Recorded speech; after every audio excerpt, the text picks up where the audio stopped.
Greetings, my internet brethren. We are going to be continuing watching the eSpot Billiards and Arcades live LAN tournament hosted by Team TQ at the venue of eSpot Billiards and Arcades, which is amazing.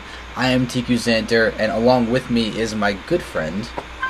It's tQAtticus, and I'm glad to be here with Xander. eSpot Billiards and Arcade is a great venue in Vancouver, greater area, in Richmond, actually, and we have a thread on TL on the first open that has a YouTube video. Very good intro. It shows a guy outside looking all tough with a cigarette.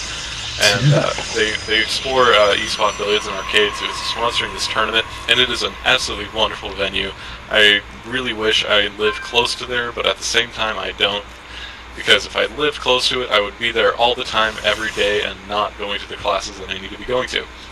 Oh yeah, without a doubt. I mean, you know what's better than school? eSpot with StarCraft. Exactly. Alright, and fun matchup today, or now, I suppose. I think this is the first PBT we've seen, or at least cast it. This is our first non-Zerg game that we've seen so far today. And games that we casted, not that... There have probably been other ones that have happened. But, interestingly enough, we know nothing about Starhunk. We just know that he's here and getting far in the winner's bracket. So he's got to be a competent player. I do know he's a little paranoid. He's already scouted his natural for Proxy Highlands. That's really good. Although, if you notice that he would have actually missed one if it was down here at the bottom, next to these destructible rocks. Oh, that's true. Yes. And so now Starhunk is now actually going to continue to scout, going into Anemone's base when he can. Anemone did get his gas up. He did just start mining that. He's going to be able to throw up his cybernetics core instantaneously after this gateway finishes, although he does not seem to be doing so. And then we see the gas steal from Anemone. That's why he didn't throw down his cybernetics core. I'm wondering if Starhunk is going to do the same in kind, but it looks like he's not going to. He's not. That's always annoying if a Terran ends up gas stealing, because it's just so weird. It does happen. It's not inconceivable. I remember already we see a very quick orbital on one Rax. And there goes the factory.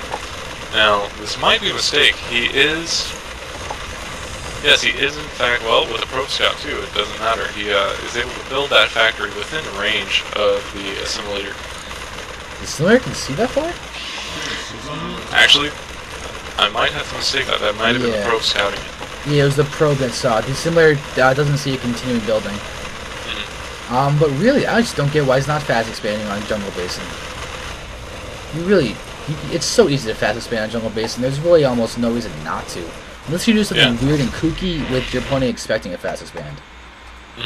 That's the only time. So, SCAnemone is going to see this Rax and Factory one-base play, and I wonder how he's going to respond. It's looking like a fairly normal build, but right now is the time to deviate. Yeah, and I'm really hoping for a one-gate expand from Anemone right now. I really want to throw down that Nexus. And it seems like he will, as he does have a lot of money and can do it, but he's 4-gating. Anemone. You pain me. Why don't you just expand? You had the money for it. You could have done it. I know you were planning on 4-gating, but you're going to be 4-gating into a repaired bunker. That's true, although I'm going to take a wild stab here and say that this armory coming up and the tech lab on the factory is going to mean one-base Thor. I think so, too.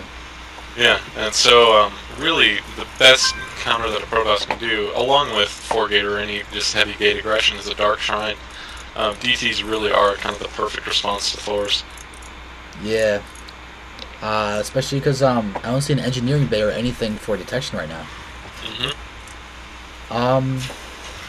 You know what this reminds me of? The song DT's on Top. Have you heard that? I think I've heard that once, yes. Yes, that amuses me. I like it. I enjoy it. And we're about to see a pure Stalker 4-gate going up there. Yep, and taking a look at Anemone, he does scout the factory, but he's not going to suspect one-base Thor quite yet. Oh god, this is going to break the front. What are you doing? Whoa, Anemone, you could just killed so much. Oh god, Anemone. This could have been so much better. He does manage to take off a bunch of these Marines, but he took so many hits. He could have just taken out the bunker and taken out all the units. If he killed that bunker with the way he was moving up his stalkers, he could have done so much more than this. He does take out the tech lab, but there's the Thor. Yep, there's the Thor, and that is definitely going to scare him away. These stalkers are going to take down this barracks as they move back, as well as these Marines.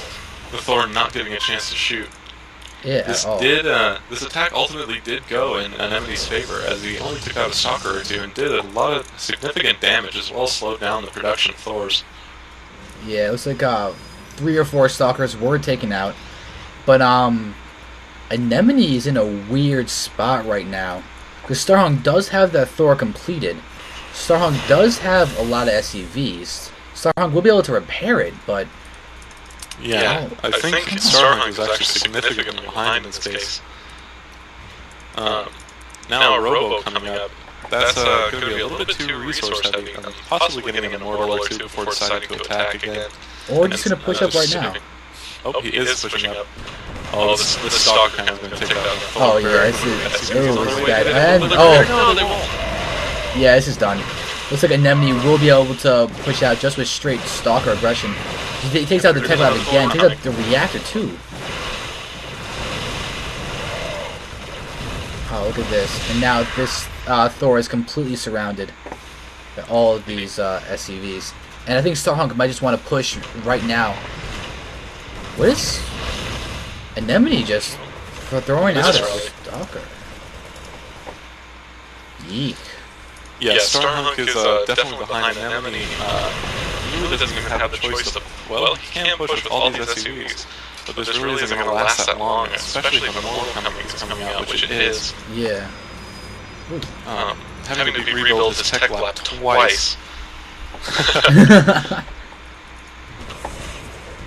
Anemone being a little humorous.